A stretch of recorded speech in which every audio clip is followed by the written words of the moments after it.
Did you know that how you approach and handle a microphone can dramatically affect your vocal ability? Yes, it can.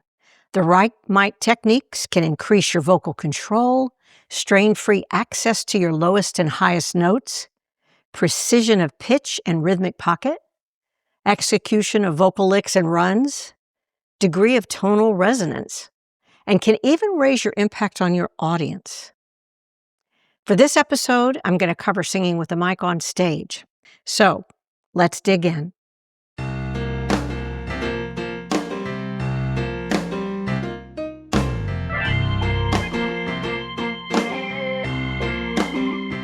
Before I start giving you the techniques, let's ask the question, why and how can mic technique make such a difference? Great question.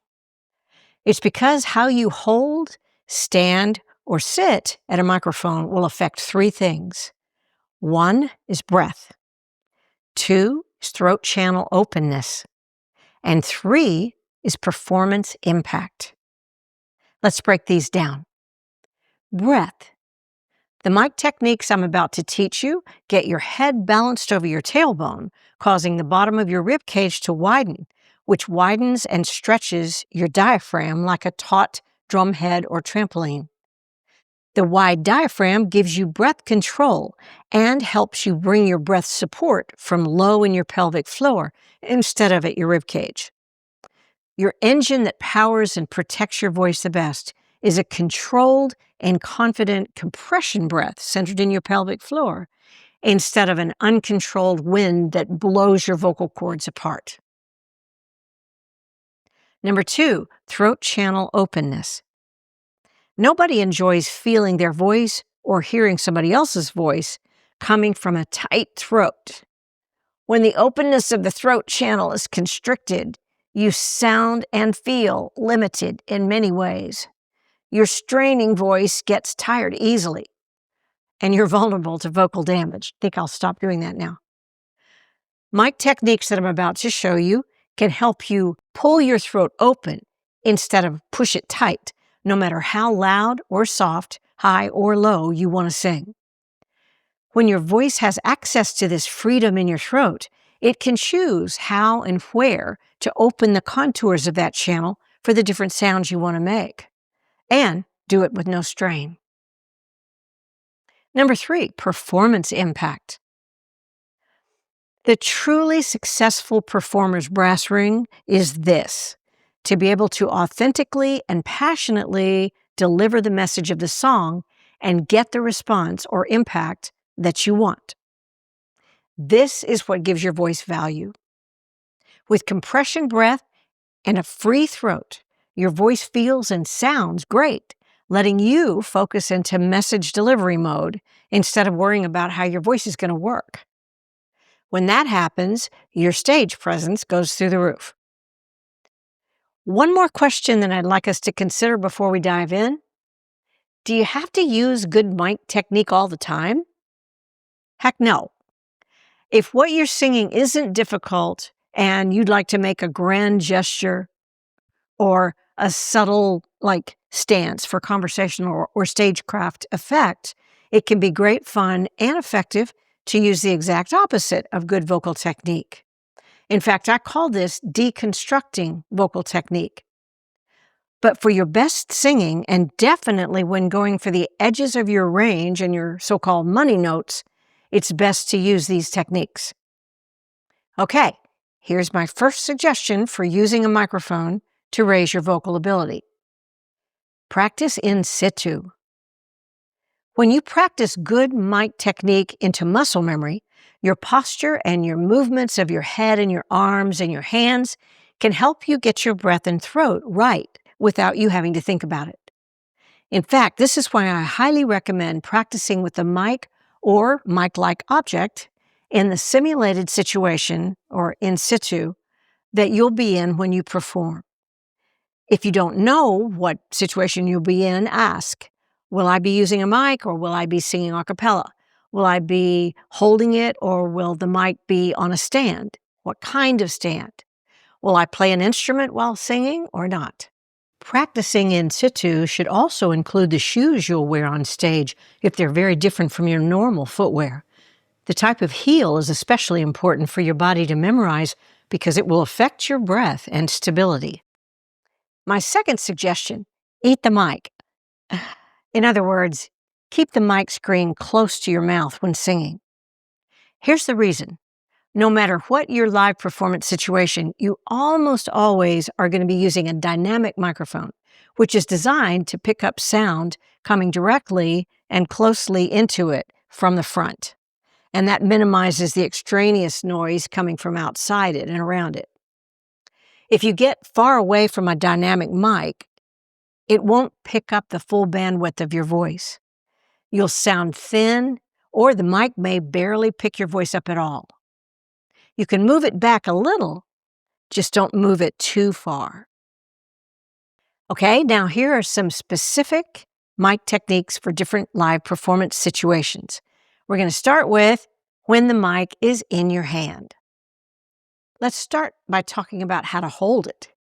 Don't hold it like an ice cream cone or butt end up.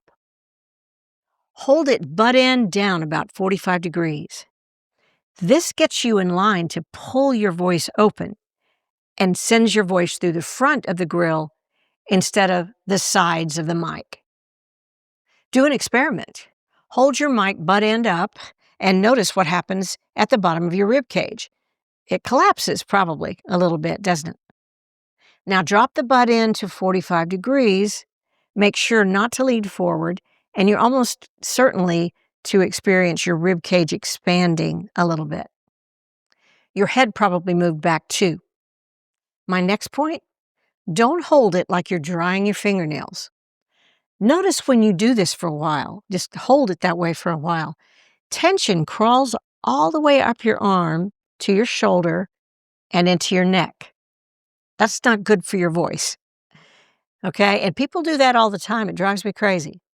If you've got a strong hand and you're used to it, you might press really hard between your thumb and fingers and get by with it like Sarah Brightman does, but it's just not a good idea because that tension does go all the way up.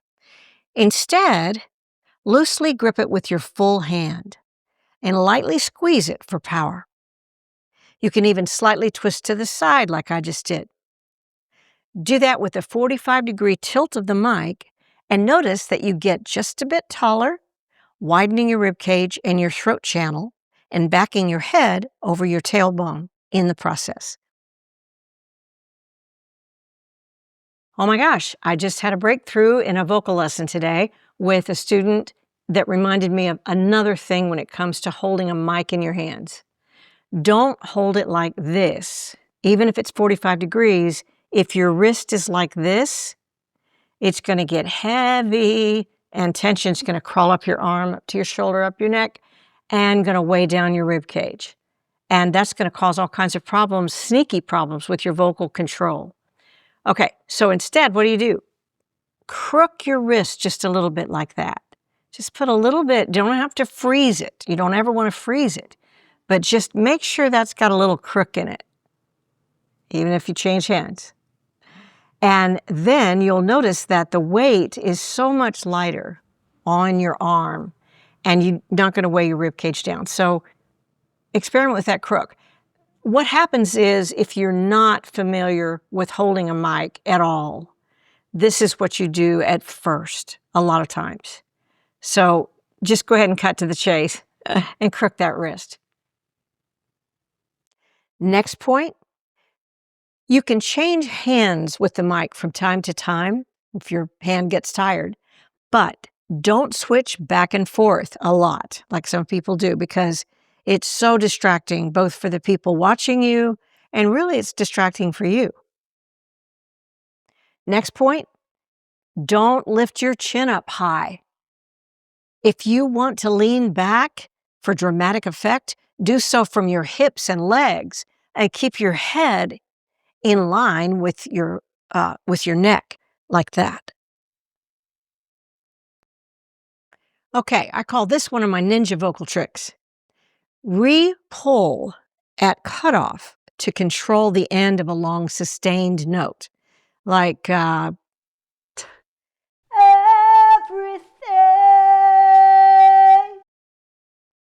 And you can go as long as you want.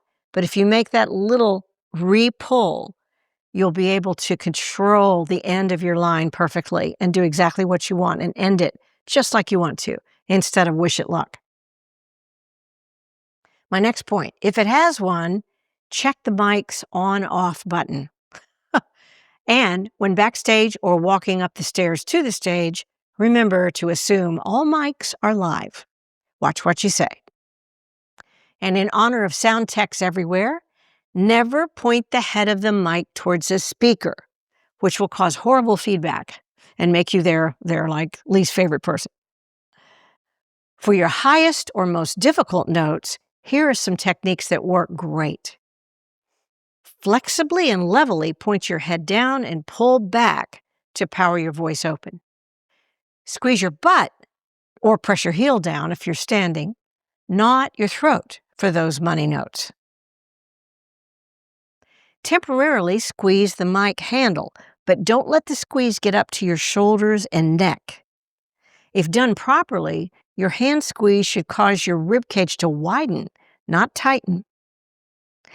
And don't pull that mic away very far. I want to reiterate this to control your volume. You can pull it away just slightly, but if you're still too loud, you need to back off your breath pressure instead and rock your head down and pull back more. Another great help for particularly challenging notes is to use both hands on your mic. Both hands will most stably widen your rib cage and balance your head levelly over your tailbone or your heels for compression power.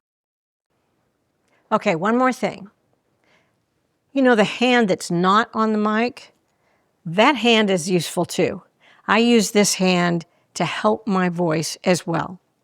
And the way you do that is make sure whatever this hand is doing is not crunching your rib cage in or throwing your head forward.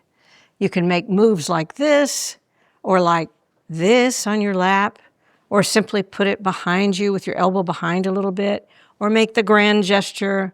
But whatever your hand is doing here, when you're just using one hand on the mic, the other hand should be in agreement with whatever's keeping your rib cage open and helping your head go back. Okay, now let's go on to the next performance situation, when the mic is on a stand and you're standing. If it's on a straight stand, position yourself with your feet almost straddling the base of the stand so that your head has to go back over your tailbone or your mouth will hit the mic, like that. So. And if it is on a boom stand, let me show you that one.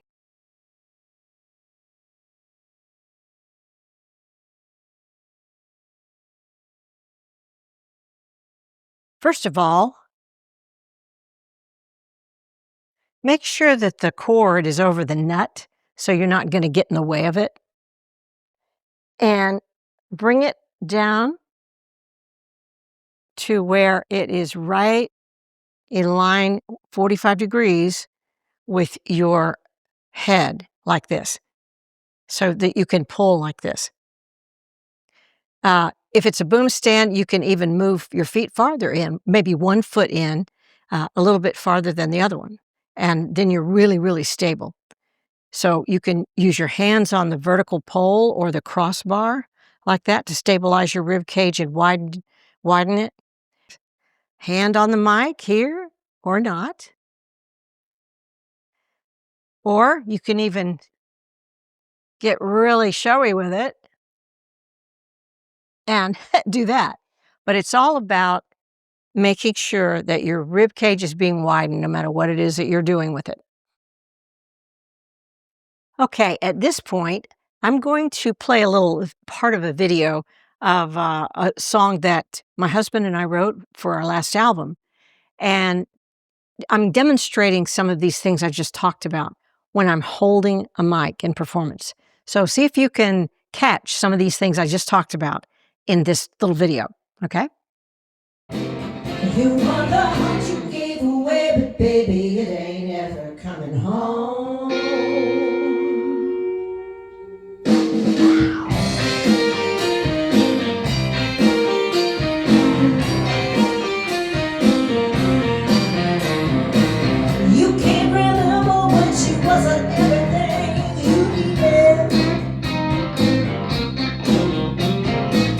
Your solitary life has disappeared like the last week's rain.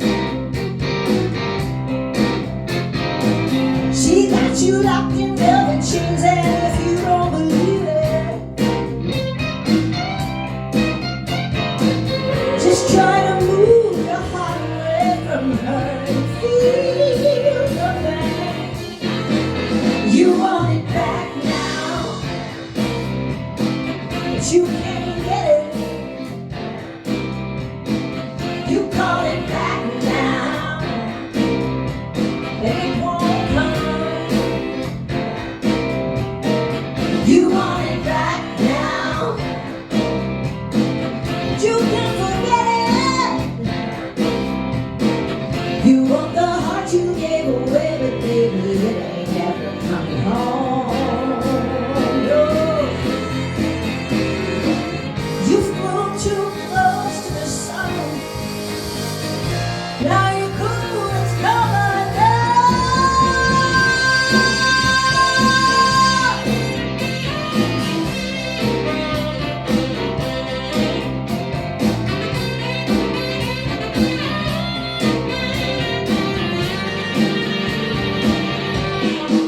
You want it back now,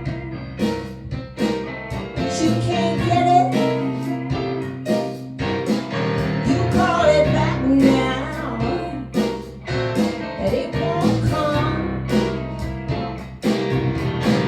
You want it back now, but you can't forget. You want the heart you gave away, but baby, it ain't never coming home. You let your heart go out to play, now it ain't never coming back alone. You want it back. If you want to see a legend use these holding the mic with your hand techniques, check out the link I'll leave you to Celine Dion's performance of Power of Love. Be sure to look for the rock-down pullback moves she uses on her big notes. The next situation I want to talk about is when you are sitting and the mic is on a stand. You can use the following techniques whether you're sitting on a high or low stool or chair or anything else, a couch, anything. The most important thing is that you position yourself and your foot in such a way that you can stay flexibly tall with your head balanced over your tailbone. Not like this, where you're leaning into it. When you do that, you instantly sabotage your breath control, and it's just, a shame, because all you have to do is move a little bit forward and move the mic towards you. Think heart first, not nose first. You can, again, cross your legs if you want to use them to straighten your body flexibly tall, but better yet, put that foot all the way down on the floor so that you can power your voice from there. Definitely don't sit with your legs up on the chair rungs or stool rungs and slump. You can put a hand or both hands on the mic stand and squeeze for power, like that. But do it in such a way that you lift up, pull back, instead of bearing down on the stand, causing you to slump. You can also press your hands into your thighs to lift your torso up as you pull back. Again, don't lift your chin when singing. Instead, rock down, pull back. But if you do lean back from your hips. So let's talk about when you have to hold or play an instrument. First of all, use a boom stand. And if you have a straight stand, use a thing called a gooseneck to attach to the straight stand so you can bend it over. Because a straight stand is going to make you lean forward and you'll lose that stretch in your rib cage and in your throat. Okay, so sit in such a way that the mic head is almost between your mouth and the guitar, like that. And that way you're just going to be in the right position to have great breath control and open throat.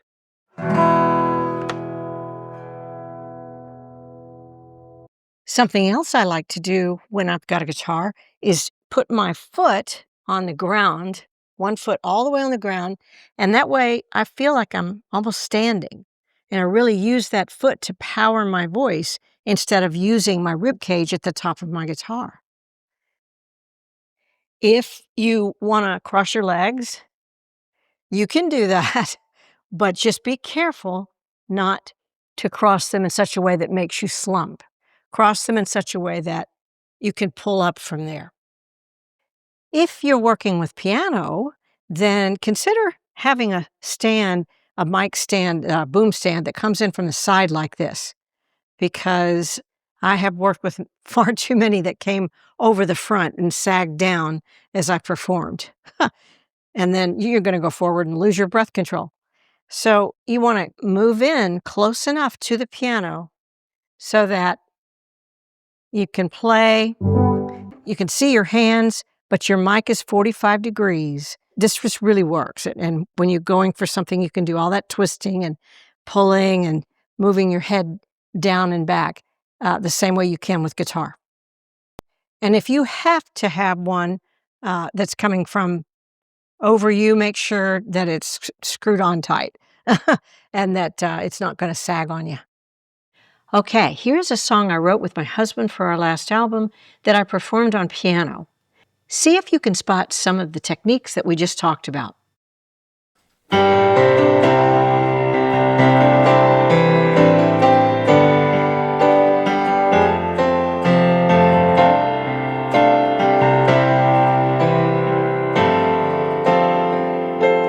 sun falls below, the half moon glow, the night song sings in the live oak tree. Time slows down, it's alright now, as the shadows play, we can drift away. 'Cause everything that we need is here.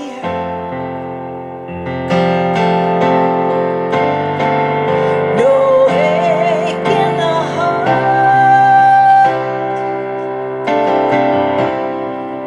no worth on the shoulders, just the evening breeze. You here with me when the day is over.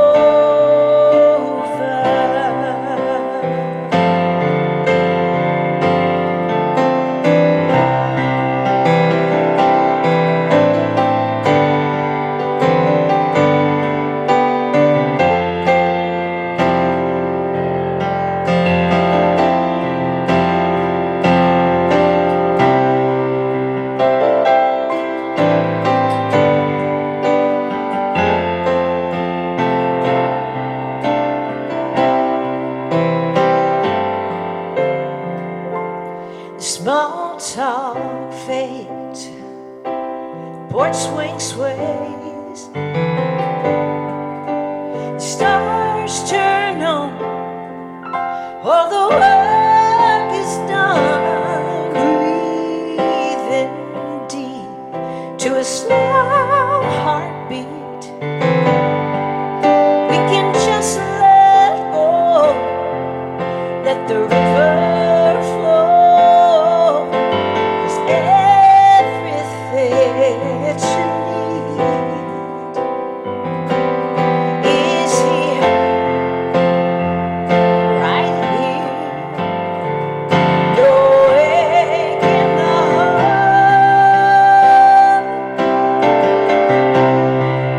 No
Okay, if you're playing something that you temporarily need to hold while you're singing, like a fiddle or a mandolin, then hold the instrument so that you use it to balance yourself back over your tailbone, like this, kind of like squeezing the mic. Then the instrument's actually helping you with breath control rather than weighing you down at your rib cage. Then you can bring it back up and play away. This one needs a strap though. If you'll look in the description notes, I'll leave a link to a performance I did with guitar before I knew why what I was doing worked. I'll also leave a link to a student of mine, country rocker Preston James, doing an incredible performance. As you watch, see if you can catch some of the techniques I've given you for playing guitar and singing on mic. Well, I hope you've enjoyed this video. I tried to cover all the situations that you normally are in when you're in a live performance situation. But if you've got another one and you'd like some help with that, please let me know. And I'll answer your comments.